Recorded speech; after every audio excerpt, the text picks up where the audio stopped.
وہ بڑے سکون اور اطمینان سے نماز ادا کر رہی تھی اور نماز ادا کرنے کے بعد اس نے چادر اکٹھی کی اور باہر جانے لگی تو اس نے پوچھا کہ آپ کا نام کیا ہے؟ آپ کو میرا نام نہیں معلوم؟ اس نے مڑتے ہوئے حیرانگی سے پوچھا تو وہ اس کی بات پر شرمندہ سا ہو گیا۔ نہیں، دراصل میں تمہارا نام نہیں جانتا تھا، لیکن تمہارا نام شاید بہت مشکل ہے تو مجھے یاد نہیں رہا، فی الحال بھول گیا ہوں، I'm sorry۔ وہ آہستہ سے بولا، کوئی بات نہیں، ہو جاتا ہے، ویسے بھی میں کوئی اتنی اہمیت کی حامل تو ہوں نہیں کہ میرا نام یاد رکھا جائے۔ وہ سپاٹ لہجے میں بولی تو وہ محض لب بھینچ کر نگاہیں چرا گیا۔ وہ چپ چاپ نام بتاتے بنا ہی باہر نکل گئی۔ اس نے کافی زیادہ اس کا نام سوچنے کی کوشش کی مگر ذہن میں اس کا نام ہی نہیں آ رہا تھا۔ پھر اس نے اس کی ڈیٹیلز جو کہ اس کا ویزا بناتے ہوئے استعمال کی تھیں وہ چیک کی تو اس کا نام روہما لکھا تھا۔ تو اس کا نام روہما ہے اور میں دیکھو بھول گیا۔ خیر، اب تم نے نام یاد رکھنا ہے ورنہ بڑی انسلٹ ہونے والی ہے تمہاری۔ وہ بڑبڑاتا ہوا سونے کے لیے لیٹ گیا۔ صبح اس کی آنکھ کھلی تو وہ تیار ہو کر باہر نکلا۔ کچن سے بڑی ہی مزیدار سی خوشبو آ رہی تھی۔ وہ اندر داخل ہوا تو روہما آملیٹ بنا رہی تھی۔ وہ جلدی سے کرسی گھسیٹ کر بیٹھ گیا۔ روہما نے ٹرے میں پراٹھا اور آملیٹ رکھتے ہوئے اس کے سامنے رکھا تو وہ کھانے لگا۔ واہ، کمال کا آملیٹ بنا ہے۔ پتہ ہے، میں نے اتنی بار ٹرائی کیا کہ میں ایسا آملیٹ بناؤں، اتنی زیادہ ریسیپی دیکھی مگر اتنا بکواس بنتا ہے۔ ہر بار کبھی نمک تیز ہو جاتا ہے، کبھی مرچ تیز ہو جاتی ہے اور کبھی تو دونوں ہی تیز ہو جاتے ہیں۔ مجھے سمجھ ہی نہیں آتا کہ میں اسے کیسے بناؤں۔ خیر، ابھی کچھ دن تم میرے پاس رہو گی تو ایسا کرنا، مجھے سکھا دینا، پھر اس کے بعد میں خود بنانا سیکھ لوں گا۔ اور ہاں، تمہیں اگر یہاں پر رہ کر کچھ بھی کرنا ہے تو تم اطمینان سے کرو، میں تمہیں بالکل بھی نہیں روکوں گا۔ اس کے علاوہ اگر تم کسی لڑکے کو پسند کرتی ہو تو مجھے بتا دو کہ ہمارے درمیان ڈائیورس بہت جلد ہو جائے گا تو میں خود تمہارے لیے اس لڑکے کا رشتہ لینے جاؤں گا۔ وہ نان سٹاپ بولتا چلا گیا۔ میں کسی لڑکے کو پسند نہیں کرتی، وہ سنجیدگی بھرے انداز میں بولی تو اس نے سر اٹھا کر دیکھا۔ تمہیں میری کسی اور سے شادی کرنے سے پرابلم تو نہیں ہے نا؟ عمار نے بے اختیار پوچھا تو وہ استحزائیہ انداز میں ہنستے ہوئے بولی، اس سے کیا فرق پڑتا ہے کہ مجھے پرابلم ہے یا نہیں؟ اگر میں کہوں بھی کہ مجھے پرابلم ہے تو آپ نے کون سا شادی کرنے کا ارادہ کینسل کر دینا ہے؟ اس کی بات پر عمار نگاہیں چراتے ہوئے پلیٹ پر جھک گیا۔ پھر وہ اسے اللہ حافظ بولنے کے بعد آفس کے لیے نکلا اور راستے سے اس نے اریحا کو پک کیا۔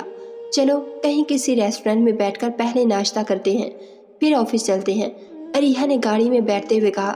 دراصل میں نے ناشتہ کر لیا ہے، روہما نے ناشتہ بنا دیا تھا۔ وہ بے اختیار بول پڑا، کون روہما؟ وہ ایک لڑکی رکھی ہے، پاکستانی کھانے بناتی ہے، تو بس کھانا کھا کر آیا ہوں اس کے ہاتھ کا۔ کسی دن تم سب کو بھی میں انوائٹ کروں گا، آ کر ٹرائی کرنا، بہت اچھا کھانا بناتی ہے، اس کے ہاتھ میں بہت ذائقہ ہے۔ وہ اریحا کے سوال پر بات کو گھما کر جھوٹ بول گیا۔ ارے یہ تو بہت اچھا کیا تم نے، مجھے پتا ہے کہ تمہیں باہر کے کھانے کتنے برے لگتے ہیں، اور رہی میں تو کبھی بھی کچن میں داخل نہیں ہو سکتی، اریحا نے کہا۔ ویسے میرے خیال میں تمہیں یہ سب سیکھنا چاہیے۔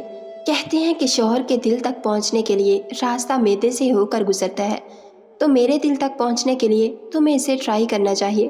وہ ہلکا سا مسکرا کر بولا، سوری میری جان، یہ بالکل ناممکن ہے، ویسے بھی میں تمہارے دل میں پہلے ہی جگہ بنا چکی ہوں، تو یہ مجھے معدے سے گزر کر جانے کی ضرورت ہی نہیں، میں تو ڈائریکٹ دل پر قدم رکھتی ہوں، اریحا مغرورانہ انداز میں بولی۔ ہاں یہ بھی ہے، لیکن یہ جو قدم تم نے میرے دل پر رکھا ہے نا، یہ تو تم نے اپنی صلاحیتوں کی وجہ سے رکھا ہے، وہ ہلکا سا مسکراتے ہوئے بولا۔ شام کو وہ جب آفس سے گھر آیا تو پورے گھر کا نقشہ ہی بدلا ہوا تھا، ہر طرف صفائی اور سلیقہ دکھ رہا تھا۔ وہ کمرے میں آیا تو ہر چیز اپنے ٹھکانے پر موجود تھی۔ وہ واش روم میں گیا تو اس کا باتھ روم وہاں پر نہیں تھا۔ وہ روہما کو پکارتے ہوئے کچن میں آیا تو وہ مڑ کر اسے سوالیہ نگاہوں سے دیکھنے لگی۔ یہ میرا باتھ روم کہاں ہے؟ اس نے پوچھا۔ وہ واش روم میں پڑا تھا تو مجھے لگا کہ دھونے والا ہے تو میں نے دھو دیا، وہ آہستہ سے بولی۔ ارے اس کی کیا ضرورت تھی، وہ میں ہر ہفتے لانڈری میں دے دیتا ہوں، ویسے بھی وہ دھونے والا نہیں تھا، میں نے صبح استعمال کیا تھا اور پھر میں شام کو بھی وہی کر لیتا ہوں، وہ جھنجھلا کر بولا۔ آپ پورے ہفتے میں ایک ہی استعمال کرتے ہیں؟ چھی گندے، وہ ناک منہ چڑھا کر بولی۔ میں نے کب کہا کہ میں پورے ہفتے میں ایک ہی یوز کرتا ہوں؟ میں نے یہ کہا کہ صبح کو تو یوز کرتا ہوں، شام کو آ کر بھی وہی یوز کر لیتا ہوں، وہ جھلا کر بولا۔ اللہ اللہ، اس سے پہلے جو آپ نے کہا کہ میں ہفتے بعد لانڈری میں دے دیتا ہوں، تو اس کا مطلب ہوا نا پورا ہفتہ یوز کرتے ہیں، پھر لانڈری میں جاتا ہے، پھر دھل کر آتا ہے۔ وہ منہ بنا کر بولی، او گاڈ لڑکی، کل تمہارے آنے سے پہلے میں نے صبح لانڈری میں کپڑے دے دیے تھے جس میں میرے 7 باتھ روب تھے، اور یہ 8واں زائد ہوتا ہے جو کہ میں آج کے دن پہنتا ہوں، اور کل صبح صبح میرے کپڑے لانڈری سے آ جائیں گے اور پھر کل میں انہیں یوز کرنا شروع کروں گا۔ آئی سمجھ میں بات؟ وہ وضاحت پیش کرتے ہوئے بولا، جی آ گئی سمجھ، اب آپ ایسے ہی نہا لیں کیونکہ وہ ابھی گیلا ہوگا۔ وہ اطمینان بھرے انداز میں بولتی اپنا کام کرنے لگی۔ ایسے کیسے نہا سکتا ہوں؟ مجھے نہانے کے بعد باتھ روب پہننے کی عادت ہے، وہ جھلا کر بولا۔ آج اگر آپ یوز نہیں کریں گے تو کچھ نہیں ہوگا، آپ نہانے کے بعد اپنا سوٹ پہن لیجئے۔ بہت شکریہ آپ کے مشورے کے لیے، لیکن میں جب تک خود کو ٹرائی نہ کر لوں تب تک میں کپڑے نہیں پہنتا۔ مجھے ہمیشہ سے ہی ایسے نہانے کے بعد باتھ روب پہننے کی عادت ہے۔ خیر اب کرنا تو پڑے گا۔ کچھ وہ سرد آہ بھرتا ہوا اپنے کمرے میں آیا اور اپنا ٹاول لے کر واش روم کی جانب بڑھ گیا۔ پھر وہ فریش ہونے کے بعد اپنا ٹاول باندھتا اپنے دھیان میں باہر نکلا کہ وارڈروب سے اپنے کپڑے لے کر پلٹتی روہما سے اتنی زور سے ٹکرایا کہ اسے لیتا زمین پر ایسے گرا کہ خود پیٹھ کے بل تھا اور وہ اس کے اوپر۔ وہ جلدی سے اس کے اوپر سے اٹھنے لگی مگر دوبارہ سے پھسل کر وہ دوبارہ اس کے اوپر اور اس کے لب سینے پر عین دل کے مقام پر ٹکرائے تو ایک برقی رمق پورے وجود میں دوڑ گئی اور ہاتھ بے اختیار کمر کے گرد لپٹ گیا۔ وہ ہڑبڑا کر پھر سے اٹھی مگر اس کا کمر میں ہاتھ ہونے کی وجہ سے دوبارہ سے گری اور اب کی بار اس کے لبوں سے ٹکرائے تھے۔ وہ بے اختیار اسے پہلو میں گراتا اس کے بازوؤں کو سر کے اوپر جکڑے انہیں دسترس میں لے گیا۔ وہ اس کی گرفت میں مچل رہی تھی، پھر حلق میں اس کے آنسوؤں کا نمکین ذائقہ گیا تو وہ آہستہ سے اسے چھوڑتا ہوا پیچھے ہوا۔ وہ تیزی سے زمین سے اٹھ کر تقریباً بھاگتے ہوئے خود کو واش روم میں بند کر چکی تھی۔ وہ سر تھامے صوفے پر بیٹھ گیا۔ او مائی گاڈ، یہ کیا ہو گیا تھا؟ ایسے کیسے کر دیا میں نے؟ کیا سوچتی ہوگی وہ میرے متعلق؟ وہ خود کو کوسنے لگا۔ پھر کافی دیر کے بعد وہ واش روم سے نکلی اور بنا کچھ بولے باہر نکل گئی۔ وہ کپڑے بدلتا باہر آیا تو ٹیبل پر کھانا لگا رہی تھی۔ وہ کرسی گھسیٹتا بیٹھ گیا اور ہمت کر کے نگاہیں اٹھا کر اسے دیکھا تو اس کا چہرہ رونے سے سرخ ہوا تھا۔ ریلی سوری، میں یہ سب نہیں کرنا چاہتا تھا، پتہ نہیں کیسے ہو گیا۔ پلیز تم اس بات کا کوئی مطلب نہ لینا، انسان ہوں، بہک سکتا ہوں، وہ آہستہ سے بولا۔ وہ اس کی بات کے جواب میں بنا کچھ بولے مڑی اور اپنا کھانا ٹرے میں ڈال کر باہر نکل گئی۔ تو باہ، کتنا نخرہ ہے اس لڑکی میں۔ کیا ہو گیا؟ چھو ہی لیا تھا نا، بیوی ہے، اگر چھو بھی لیا تو حرج ہی کیا تھا، وہ دل ہی دل میں کرتے ہوئے سوچے گیا۔ پھر کھانا کھانے کے بعد وہ اٹھا اور کمرے میں چلا گیا۔ اگلے دن جب آنکھ کھلی تو وہ کافی لیٹ تھا۔ اس نے جلدی سے اپنے کپڑے چینج کیے اور اپنا بیگ اٹھا کر آفس کے لیے نکل آیا۔ آفس میں بھی وہ سارا دن عجیب سا بیہیو کرتا رہا۔ اریہا اس بات پر اس سے ناراض بھی ہو گئی کیونکہ وہ اس کی کسی بات کو دھیان سے نہیں سن پا رہا تھا۔ وہ اب اسے منانے کے لیے ایک ریسٹورنٹ میں لے آیا۔ سو کیا لوگی؟ اس نے مینیو کارڈ دیکھتے ہوئے پوچھا۔ تم یہ سب چھوڑو اور یہ بتاؤ کہ تمہارا دھیان کدھر ہے؟ تم بالکل بھی اپنے کام پر توجہ نہیں دے پا رہے تھے۔ تمہاری پریزنٹیشن بھی بہت الجھی ہوئی تھی کہ مسٹر کارگل امپریس ہی نہیں لگے۔ وجہ بتاؤ مجھے، اریہا نے مینیو کارڈ چھینتے ہوئے کہا۔ یار کوئی وجہ نہیں، بس سر درد ہے، بتایا تو تھا تمہیں، وہ نگاہیں ملائے بغیر بولا۔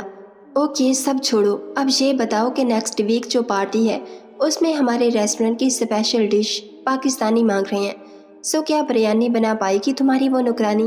اریہا کی بات پر وہ چونک گیا۔ اتنی بریانی کیسے بنائے گی وہ؟ اریہا وہ چھوٹا موٹا کام کر سکتی ہے یار، وہ جلدی سے بولا۔ ہم نے وہ بریانی صرف مسٹر کارگل اور اس کے سٹاف کو سرو کرنی ہے، 2-3 کلو کافی ہوگی اور اتنی تو وہ بنا ہی سکتی ہے نا۔ تم جانتے ہو نا کہ وہ پہلے ہی تمہاری پریزنٹیشن سے سیٹسفائیڈ نہیں ہے۔ اگر انہیں ان کی پسند کا مینیو بھی نہ ملا تو یہ نہ ہو کہ وہ یہ ایونٹ بھی ہمیں نہ دیں، سو پلیز اسے کہو کہ وہ یہ کرے۔ اریہا نے کہا، چلو ٹھیک ہے، میں بات کر کے پھر بتا دیتا ہوں۔ وہ اپنی کن پٹیاں دباتے ہوئے بولا، مجھے لگ رہا ہے کہ تمہارے واقعی سر میں بہت زیادہ درد ہے، تو ایسا کرو کہ جا کر آرام کرو کچھ دیر۔ اریہا نے کہا تو وہ اٹھ کر کھڑا ہو گیا۔ وہ گھر پہنچا تو روہما ہمیشہ کی طرح خود کو کسی کام میں الجھائی ہوئی تھی۔ وہ کچن کو چمکانے میں مصروف تھی، فیروزی کلر کی شارٹ شرٹ اور شلوار کے ساتھ دوپٹہ کمر کے گرد باندھے وہ سٹول پر چڑھی کیبنٹ چمکانے میں مصروف تھی۔ وہ ہلکا سا اس کے پاس جا کر کھنکارا۔